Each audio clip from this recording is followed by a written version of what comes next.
Magde-deny Bella Padilla, taglay nga ba ang mga katangiang hinahanap ni Aljur Abrenica sa isang babae? Yan, alamin natin kay Machete mismo.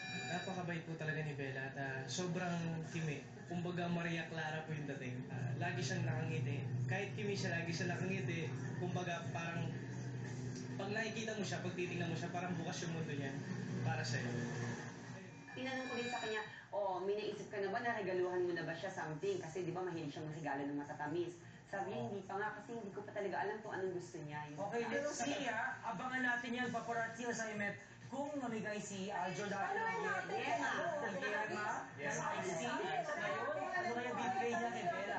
Sige, Chari. Mahilig sa chocolate drink, tsaka sa yogurt. Chocolate drink, o yan Aljur. Okay, let's see. Bella Padilla, ideal girl daw ni Machete. Chocolate guwak, guys. Wow! Ayan siya! Makabago nga talaga yung ano niya, no? Yung bahag niya. Kay Aljur yung rose. Talagang Filipino. Fairness. Yes. Guwapo niya. I love it. Charis, di ba nandun Sayang di ka? ba kami nagkakasabay sa taping? No, si Aljur Machete, si Charise Achuete. Ganda ng